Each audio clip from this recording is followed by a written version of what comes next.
The cancel culture is going crazy, and now they've added a new level to go after conservatives. Relaxed Brain continues from yesterday with more examples of celebrities getting woke. Plus, I get to talk to Hercules, actor, writer, director Kevin Sorbo. All that and more. I'm Bobby Eberle. This is Saturday Live Stream.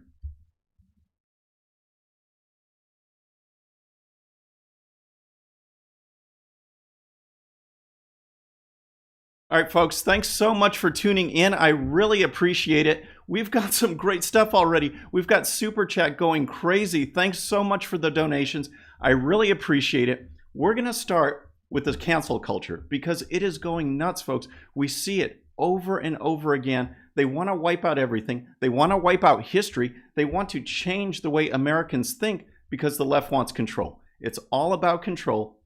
And we're seeing it more and more. And even this week, there was a new example that I really wanted to point out to you.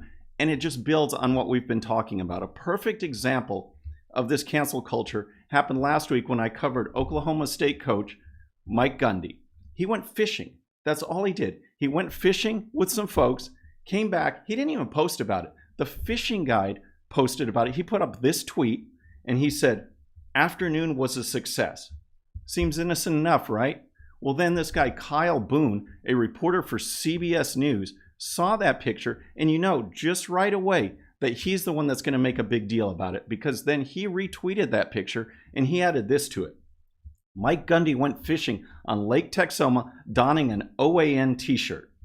OAN, folks, that's One America News. This guy thought it was fitting, proper, a level of journalistic professionalism to point out the shirt that this guy was wearing, knowing that it would make a stink, knowing that people would go nuts on the left, all because he wore a t-shirt from a right-leaning but accredited news source. These guys cover the White House. I've been on with One America News. They do a great job, yet this guy points it out. So, of course, everything went crazy because Mike Gundy is the bad guy. He's the one we need to attack. One of his players said, "I'm not going to put up with this. I'm not going to practice. I'm not going to do anything." Well, he should have been gone, but they don't do that kind of stuff anymore. And then ESPN, which is so left-wing, you can't be a conservative at ESPN anymore. They went crazy. One of the announcers said that Mike Gundy should be fired. He should be fired for wearing the shirt. Max Kellerman, who was on First Take, just spouts off left-wing garbage all the time. He said this. Mike Gundy supported a propaganda network that usually works at cross purposes with the greater good of the United States of America. So now what we got going on here, we see this example. We see that Mike Gundy calls OAN a propaganda network. He calls it a propaganda network and wants to remove it. Like he is the arbiter of what is good in the United States, what is right in the United States. And you see this. Conservatives can't win in this argument. Mike Gundy did nothing wrong. He wore a shirt, but guess what he did next? He thought he needed to apologize. He actually apologized for doing it. So what was the next step? ESPN anchors and other folks got on Twitter, they got on TV and criticized the apology. He's not sincere. He didn't want to do it. It's no good. So you can't win unless you know what the left's angle is, unless you know how they're going to attack, and that they are going to attack. You can't win because they will play you like a chump. And we saw exactly what happened with Mike Gundy. Now there is a new level.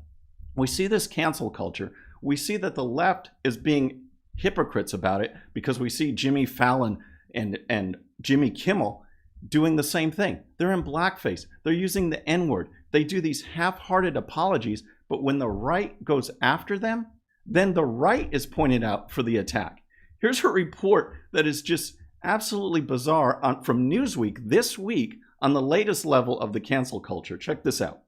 Conservatives weaponize cancel culture to tame anti-Trump celebrities. So even the headline right there, you know where this is going. It says, this week Fox News published an exclusive alleging that Kimmel, who is famously anti-Trump, used the N-word, imitating rapper Snoop Dogg's song in 1996 for a comedy Christmas album. However, Fox News has not condemned the vocal anti-Black Lives Matter rhetoric of one of its anchors. Tucker Carlson, whose views against the protests have seen several major advertisers pull their sponsorship of Tucker Carlson tonight in recent weeks. So you see what they're doing there. They're trying to equate being in blackface, using the N-word, with Tucker Carlson criticizing Black Lives Matter. I criticize Black Lives Matter all the time because we know it is based on a lie. It's a bogus agenda. It's run by Marxists, and all they're looking to do is incite chaos, because with chaos, there's fear, and with fear, there's control. We've seen it over and over again. They'll protest a statue, but when dozens of people are killed and shot in Chicago every single weekend, they say absolutely nothing. So that's what's going on, folks. This is the culture that we see, and this is the attacks against conservatives. We need to be aware of it before we can fight back, because once we are, then we can have the tools. I'll educate you on the tools of the left. I study it all the time. I can see exactly what they're doing. We just need to be armed. We need to go at them. And Mike Gundy should not have apologized for wearing a t-shirt. He fell right into their trap, and we saw that they were not satisfied. So next, I want to carry over from Friday with relaxed brain, because there was just too much to cover. There was too much going on, because now celebrities all over the place feel that they have to heighten their wokeness. They have to be aware of their white privilege. And we covered this yesterday with Jenny Slate, who voices a biracial character on a Netflix series, but not anymore. Check this out. Slate, who voices Missy in Netflix Big Mouth, posted a statement to Instagram early Wednesday that she would be leaving the role to make space for a black actress who can better portray the character. The actress said she originally justified her decision to play Missy because the character's mother is white and Jewish like her. But Missy is also black, and black characters on an animated show should be played by black people, Slate said. I acknowledge how my original reasoning is flawed and that it existed as an example of white privilege and unjust allowances made within a system of societal white supremacy, and that me playing Missy, I was engaging in an act of erasure of black people. So that is just absolutely nuts, folks. You know where the erasure of black people is coming from? It's coming from getting rid of Uncle Ben's and Aunt Jemima and cream of wheat, symbols that have existed for decades. They're getting rid of those. I mean, it doesn't make any sense. And her logic, so she can only play Jewish white people. So again, like I said Friday, if a role comes up for a Christian, is she going to apply for that? Or is she erasing a Christian who has an opportunity for that role? It absolutely makes no sense. And the other thing that we're seeing is that these bands, these celebrities are changing their name because they represent the South. Lady Antebellum changed her name to Lady A. That's what they're doing. This week, Dixie Chicks. They're not going to be Dixie Chicks anymore. They're just going to be the Chicks. And to show you how ridiculous it's getting, David Lee Roth, the former frontman for Van Halen, he's joined in. He said he's changing his name, and here's the story. David Lee Roth has changed his name. The former Van Halen frontman now wants to be called David L. Roth or L. Roth.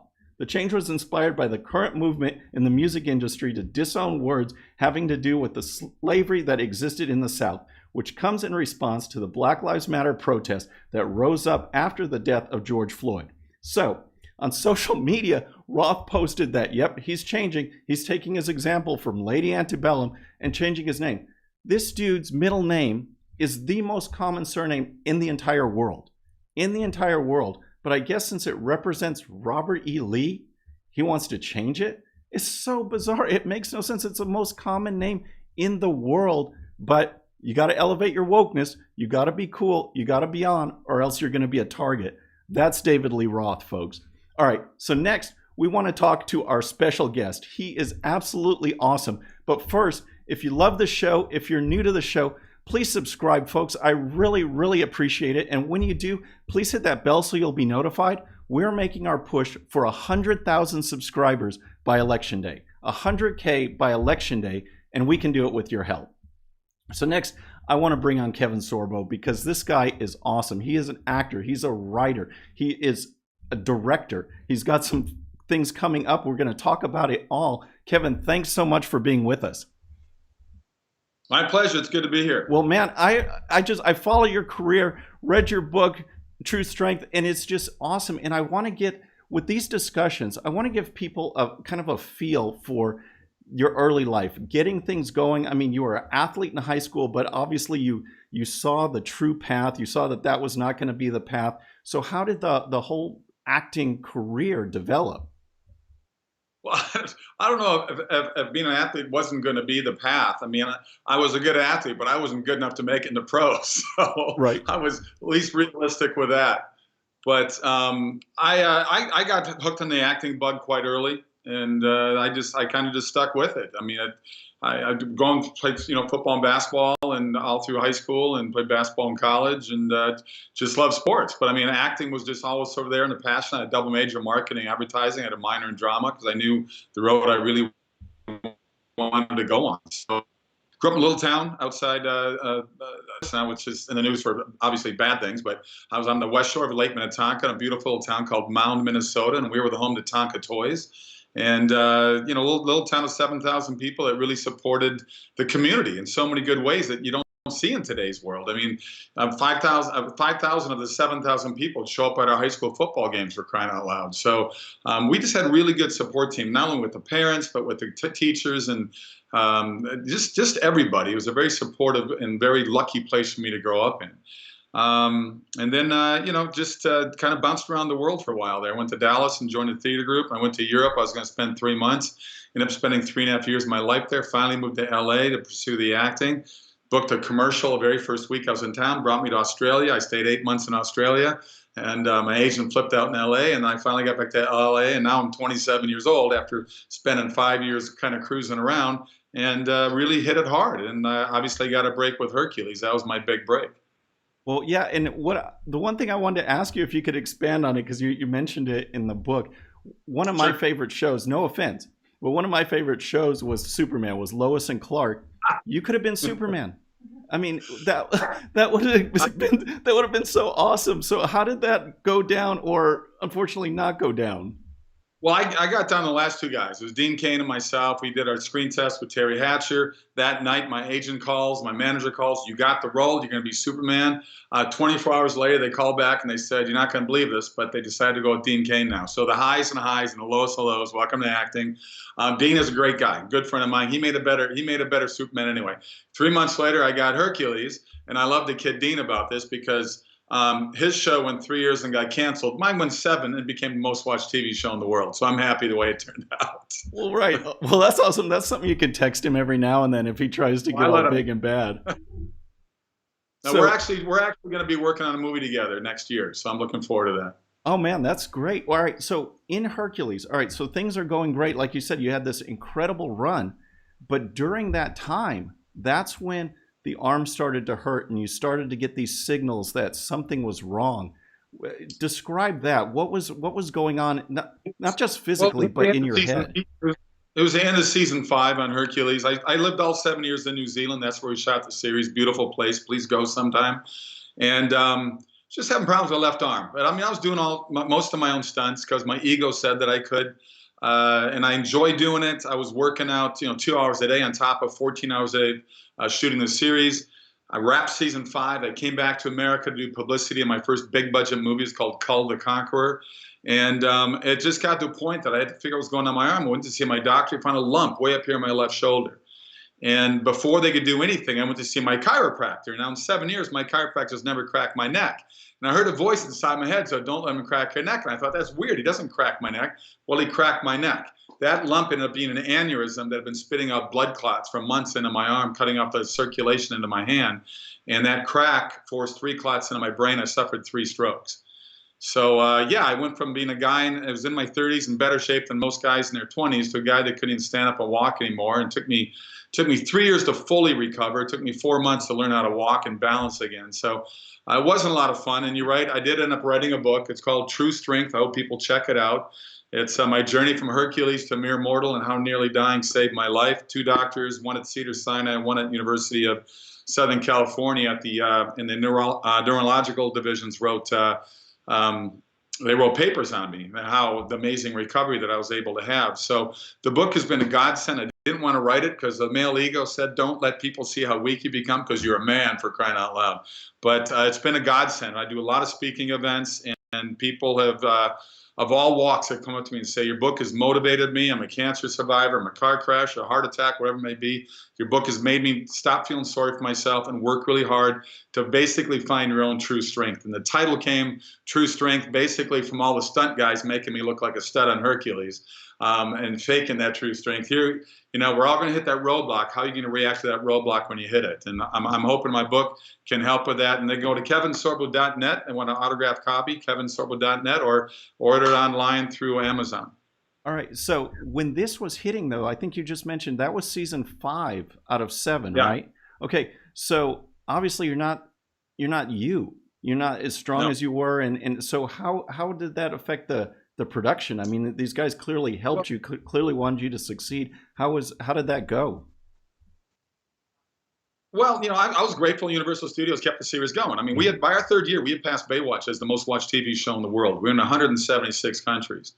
And they wanted to keep the series going. So for me, it gave me light at the end of a very long and dark tunnel, because I went back 4 months later to start season 6, but I went from 14 hours a day down to 1 hour a day and slowly worked things up. But they would just shoot 1 or 2 scenes with me every day. It would be, we shot 10-day episodes, so you could still get me in almost half the episodes. But we did a lot of stunt casting as well. We brought Bruce Campbell in a lot more and other well-known actors and sort of filled the void and keep the storylines going. But the last 2 seasons were tough on me. I certainly lost about 15 pounds of muscle. And I couldn't really work out the way I was working out before, and it was a long grind. But then right after that, I went right into my next series, Andromeda, for 5 years, and that was an honor for me to keep the career going that way. And it was also Gene Roddenberry's show, the first show we ever created after Star Trek. So I'm the first captain, Captain Dylan Hunt, after Captain Kirk. So that was pretty cool to be part of something like that as well. Right, and that was a like a combination. That was 2 concepts that the Roddenberrys had for that show. It was. Gene wrote a lot of sci-fi stuff. He loved sci-fi world, and so one was just called Andromeda. The other was called the Phoenix Ascendant. So he took Andromeda and that kind of mixed them together, because I read both scripts and I said, I like some of the stuff here, I like some of the stuff here. Can we combine it? And they were nice enough to do that.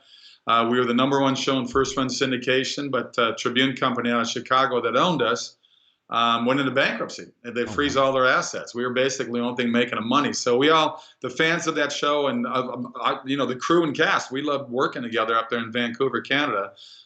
We got robbed out of 44 more episodes, but that's the luck and the bad luck of timing, I guess. Oh my gosh! All right, well, let's jump to the present. Right, we've got Hollywood. I want to contrast, maybe how it was back then to how it is now, and we've got a question from someone you know. Let's roll this one from Paula. Hey Sorbo, it's your old friend Paula Tricky. How's your golf game?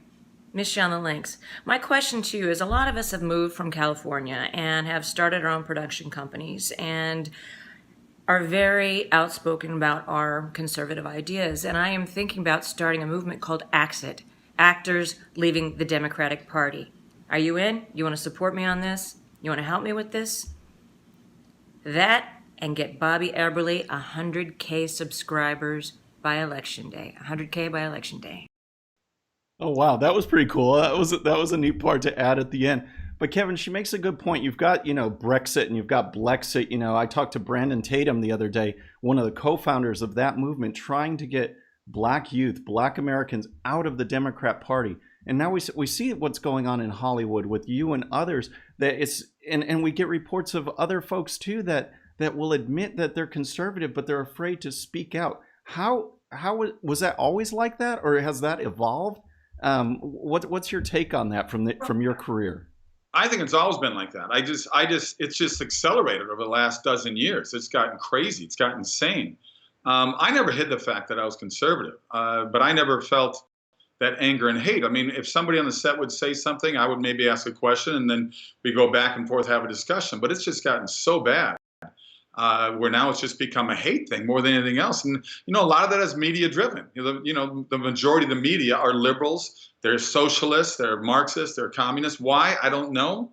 All you got to do is look at North Korea, Cuba, even Russia. You can look at what's going on, obviously, in Venezuela to see that system has never, ever worked.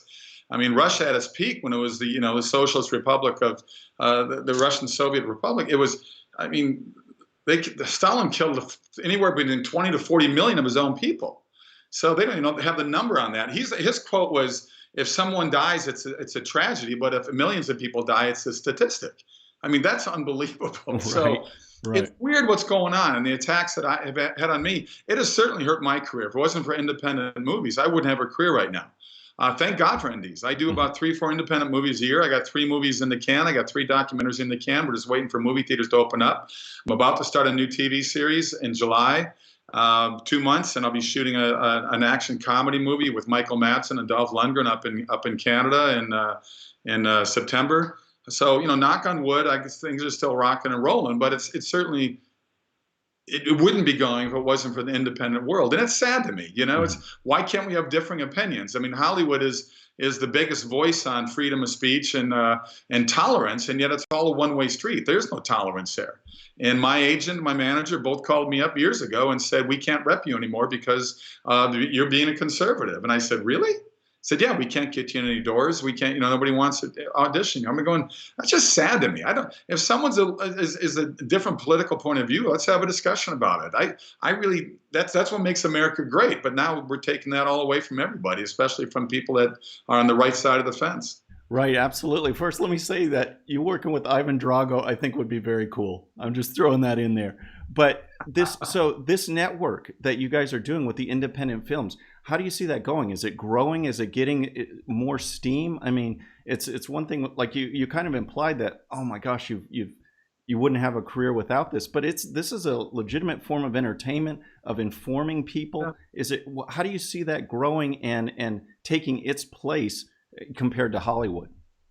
Well, it's going to keep growing because even in Hollywood, I mean, because of the movies, the cost of promoting them, distribution, getting them in theaters, getting them, streaming down after the theatrical runs, it's getting more and more competitive and less are being made. So if you go back to Hollywood 20, 30, 40 years ago, there were I don't know, 800 movies made a year. You're probably getting 200, 300, 400 at the most now. So there's a lot of people. There's more people in the industry. So more people want to work. So the independent movies, the scripts are great. They're lower budget ones only because that's just the setup for them.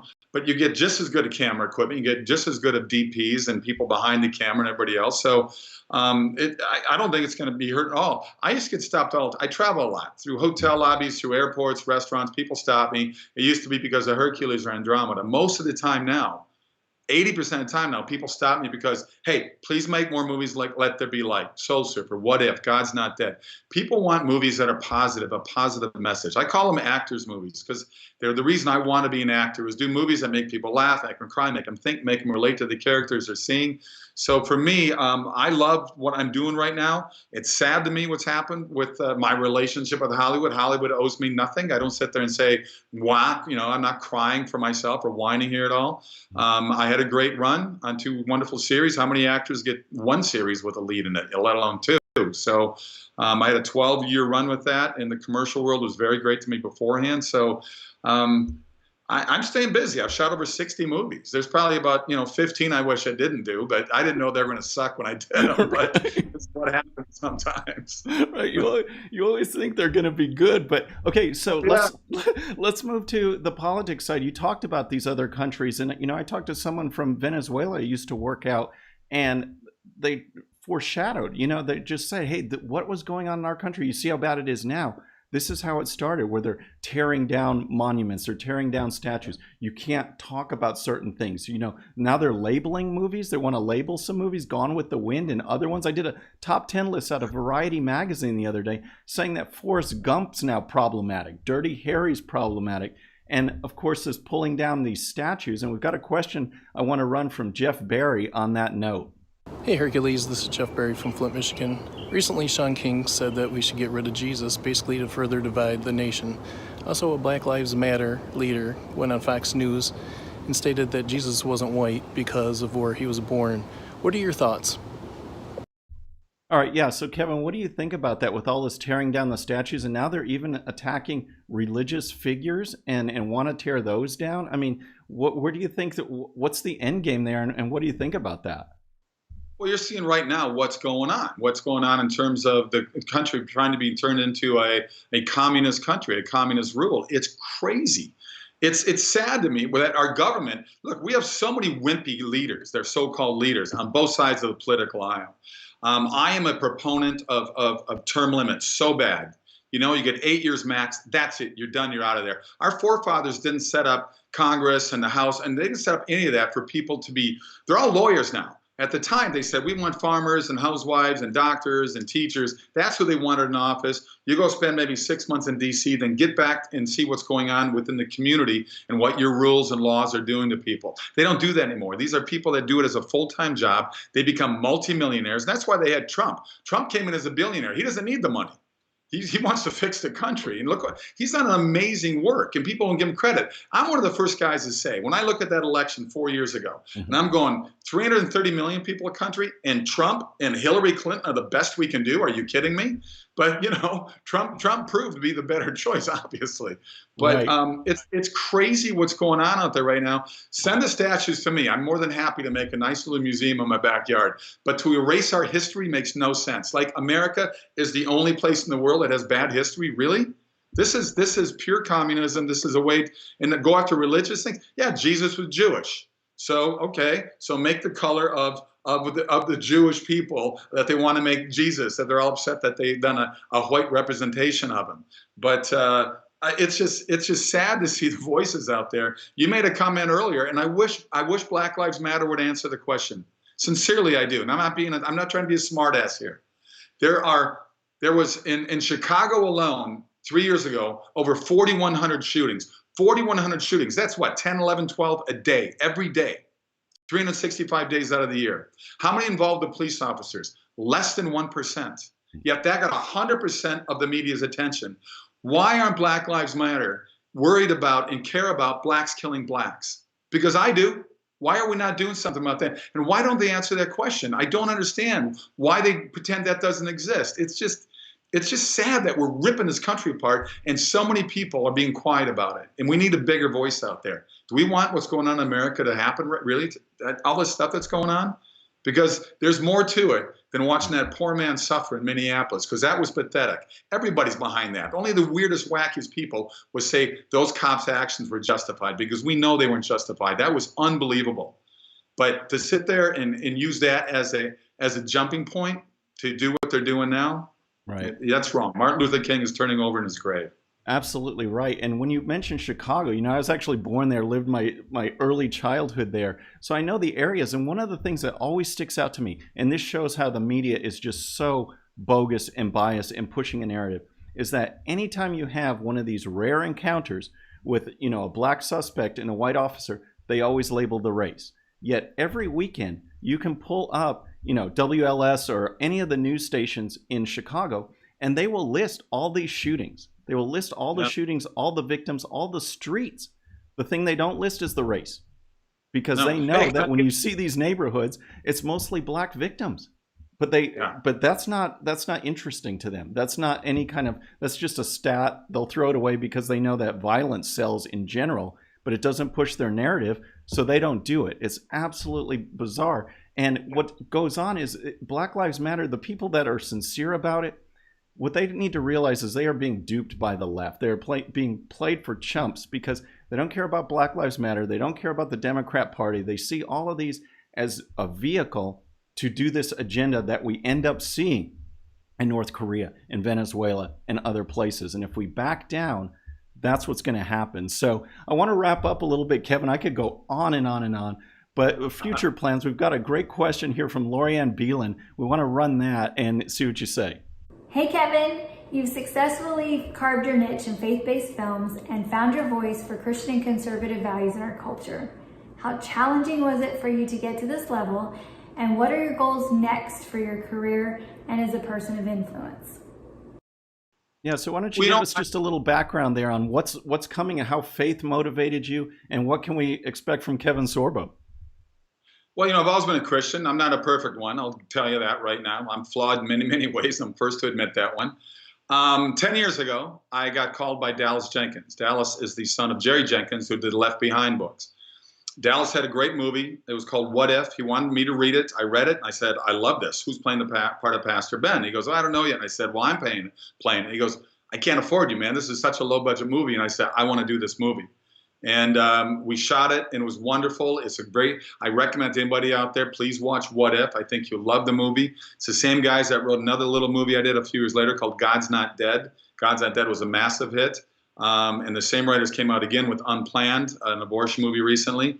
It just sort of set me in a trail to want to do movies that delivered hope, redemption, and love and faith. And they're not like in your face. That's what I'm saying. I'm not a perfect Christian. I probably make a bad Christian because this is my field to harvest, I guess, is in movies. I don't go out there and preach on street corners. I'm not the perfect person that people say Christians should be. Here's the problem I have a lot with my atheist friends, not with them, but what they have with Christians, and they're not wrong about this. They say a lot of Christians go around thinking that they're perfect, and anybody who's not a Christian isn't perfect. We're supposed to be the most forgiving people on the planet, and a lot of times I think we're the least forgiving. I think we got to work on that. But before we go, I don't have an OAN T-shirt, but I do have a Folds of Honor T-shirt. So I want to make the media go crazy on that because it supports our troops, for crying out loud. It supports people that have lost loved ones over in Iraq and Afghanistan. And it's Lieutenant Colonel Dan Rooney who started this. He's an amazing man. We do his charity golf event every year outside of Tulsa. They raise millions of dollars to help people that have lost loved ones, to help their kids get college education. So God bless what they do. And come on, press, come after me now for supporting our armed forces. I can't wait to hear that one. Oh, Kevin, how dare you support the troops? How dare you wear that shirt? It's absolutely nuts. So Miracle in East Texas, that's the next film that comes out? That's the one I was supposed to be out now. Thank God we didn't start promoting it because when we're supposed to put money to get in there, we were going to do it. Yes, Miracle in East Texas is a movie I directed.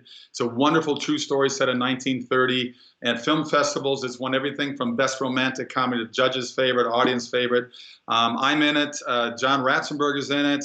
Lou Gossett Jr. is awesome. Tyler Mane, who's a WWF guy. This big 6'9" behemoth who's also Sabretooth in the X-Men movies. My wife's in it, does a great job. And that hopefully will be out theaters sooner than later. We're actually looking at an interesting idea because drive-in movie theaters are still open. So we're thinking about opening it later this summer in drive-in movie theaters. There's about 350 of them left in America, I believe. So that's one place you can practice your social distancing. And be in your car with your family and friends. Yeah, absolutely, Kevin. In fact, my son is going to one. We just were getting the tickets online. I asked him what he was doing. He says getting tickets for a drive-in. So it's making a comeback. I think that is so cool. But, you know, we're going to check out your books, check out the movies. Thanks so much for joining us today, man. This was absolutely awesome. My book just came out. True Faith just came out. My wife and I wrote together, True Faith. Okay. And boy, go to kevinsorbo.net.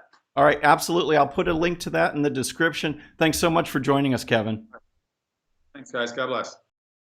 All right, folks, thanks so much for tuning in. I was looking, we did crazy on Super Chat today. I thank you for sticking with us. It's been a very much of an adventure show today. It's been so much fun. I'm going to stick around later on with the chat, talk to you guys a little bit more, see what you thought of the show. Please leave your questions in the comments. I'll pass them along to Kevin. We'll get him back again because that was just an awesome discussion. But have a great weekend. Thanks so much for tuning in. I'm Bobby Eberle. This is a Saturday live stream.